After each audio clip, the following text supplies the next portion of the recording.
assassin threat from TNZ could be more. Now it's that up top. Magic onto Oheb. Oheb might not be able to get away from this one. He's gonna live though. The deadly magic wasn't enough. TNZ wants to try to finish it, but he goes too deep and he's taken out. First blood over to Sanji. Even tough boots or not even a robe. He really just wanted to go for damage. Oh wait. Nice grab onto Sanford. Final slash though to response, and in comes Sanji and the rest of the team in a huge sandstorm onto Aurora Gaming. Sanford is taken out. The Lunar able to get the kill. JP as well. Carl Teasy finds Lunar, but it's a 2-for-1 right now.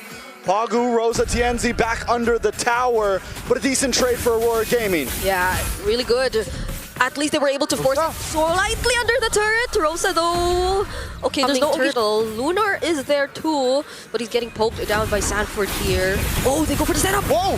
Oh, nice RWM onto Sanji, forced to flicker back as Siggy Boom continues to attack onto Oheb. Oheb able to take out Lunar, and Carl Teasy dashes in with a shadow kill, but the group up saves on a slightly tankier, or a Brave Smite emblem, which you would recall was introduced quite a while ago or a while back, but that was just the Crimson Beacon keeping him safe there. And Kyle TZ, you cannot distract this guy.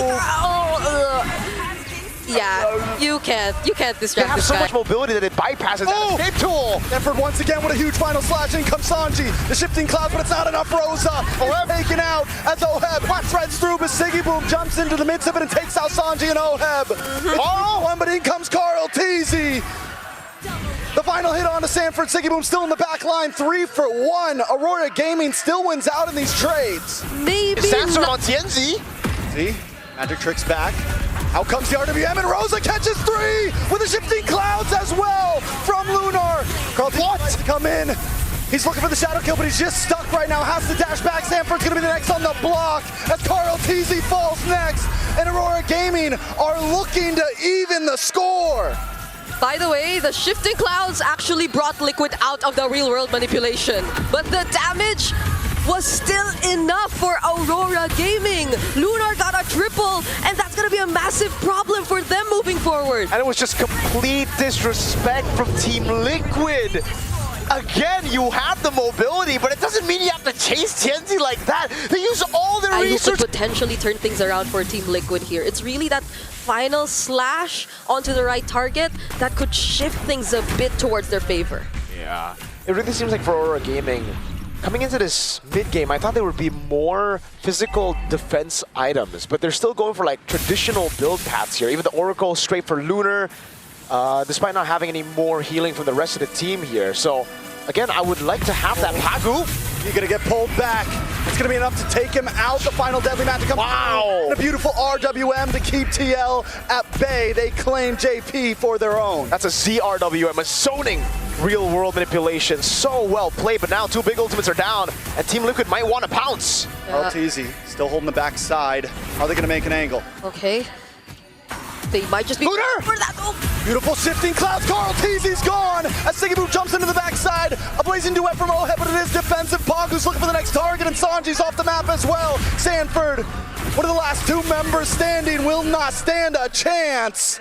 Aurora Gaming are taking this possibly. Yeah, it's not gonna come from Pagu. The second re-engage wasn't gonna come from Pagu. It's gonna come from the other members. Can be Lunar, can be Siggy Boom. In that instance, definitely was Lunar. So Team Liquid, even despite the lack of real-world manipulation, couldn't really feel confident enough to look for the engage. Now they lose a base turret, and the Lord is in the hands of Aurora Gaming. Oh my lord.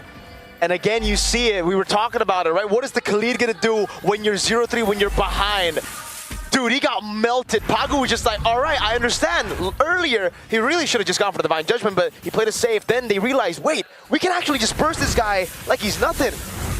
Divine Judgment goes in. They all go for the damage, and even that zoning ult from Rosa to save them from a possible flank angle from Team Liquid. It was beautifully done. Aurora Gaming, after game number 3 earlier, I really thought they had forgotten a lot of what their win conditions were, but they reset so good, and now with, again, a very interesting composition. As the panel said, TNZ just loves it. Yeah, this is terrifying. Pagu has the Chastise Pile Drawn and also the fleeting time. So whenever they get a successful pick-off, it could be an easy round 2 for them. Worst case scenario for Team Liquid, and they have to rely on the way. Why? Pagu? He flickered. Oh! Get pulled back. JP with the Raging Sandstorm. RWM is canceled. What? Clouds from Lunar. JP just can't get the kill as TNZ continues to creep forward. But Oheb backside with a Blazing Duet plus a Winter Crown, but still nobody drops just yet. TNZ gonna go in, Sigibum with the damage with the curtain call. Oheb able to flicker out. They defend. Oh my goodness, Immortality pickups too were there. Team Liquid had to play it a bit safe, but that was a really commendable engage that we saw from them. Nonetheless, Aurora Gaming though, they already take out 2 base turrets and that's gonna matter a lot. But we've seen Liquid in this situation. So despite the Pagu fumble on the flicker Divine Judgment, it is still a win. They got 2 base turrets like Brigida just said earlier. So it's still gonna be really tough for Team Liquid to handle the waves here in the side. Aurora Gaming, this would have actually been the way for Team Liquid to punish Aurora Gaming. They need to stick together, right? Now, Team Liquid, how do they handle the waves in the bottom lane while Aurora Gaming constantly look for those pickoffs? Because if TL go and split their members apart, Aurora are just going to take either the 4v5 with a flicker, now pull yourself together, already fully stacked for Pagu. Very, very quick. Even though he messed up earlier, it's already going to be up for the next fight, right? So pickoffs will always be available, and Team Liquid will need vision, but none of their heroes can get them vision. Yeah, that's why JP has to be a bit more careful in scouting the brushes here.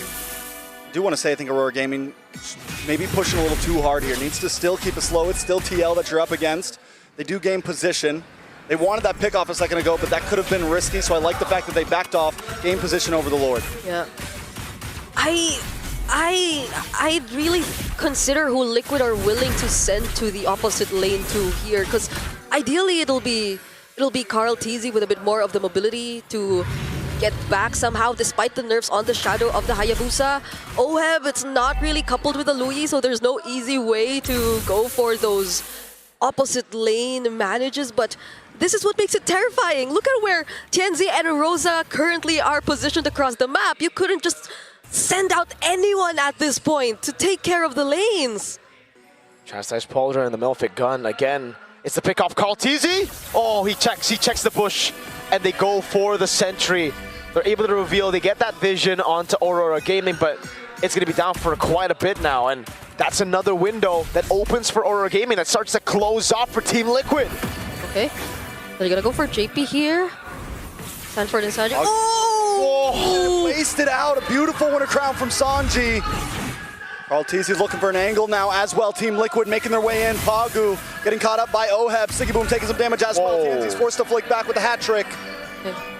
Yeah. PL now has control over the Lord Pit. They gotta go for it. Pagu, no Divine Judgment. RWM! The end does come down. Pagu looking in as well. Carl TZ able to take the Lord though. And Pagu's shredded down with a Blazing Duet. Now does pop. JP in the backside looking for TNZ. Pagu there as well as Sigiboom and Sanji in the 1v1 Lunar with the shifting clouds, but may go down. Carl TZ taking this game into his team's hands. JP with a double Sigiboom. That's a shutdown. Wants to cut all alone. I'm not too sure about the Sanford. Okay, uses the flicker. He catches up somehow, and the final slash too. Sigiboom just needs to try to buy time. Carl TZ's there with the shadow kill. Winter Crown comes out, buying time for his team. It's 20-second death counters for Aurora Gaming.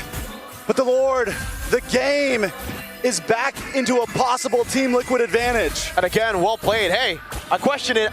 Forgive me, I was not familiar with your game, Sigiboom. Amazing when the crown of the flicker. And now it delays Team Liquid from getting even more than they should have actually, right? 4,000 gold lead still. Pagu's gonna be up, Lunar's gonna be up. That really denied all of the full capitalization from Team Liquid. Now, Aurora can still breathe. They still have the advantage. Yes, Team Liquid, it's swinging back towards them, but they won't be able to crack a base turret open unless they get another good fight. Yeah, and at least Pagu knows now that he has to be a bit more careful in terms of his choices. Yep. He has to check who has ways to actually still survive, who has the Winter Crowns, who has the Immortalities, before he actually commits. Ooh, JP into the back. A nice final slash for the RWM comes out. Lunar still standing. Sanford goes down first as Pagu jumps into the middle to keep Team Liquid zoned away. The Lord does crash into the base. JP, Oheb, the Blazing Duet in the backside. Oheb! He takes out Rosa. Carl TZ. Sigiboom down. Team Liquid break through the base, and it's nothing but Pagu and TNZ. Team Liquid Philippines. The cavalry rages on.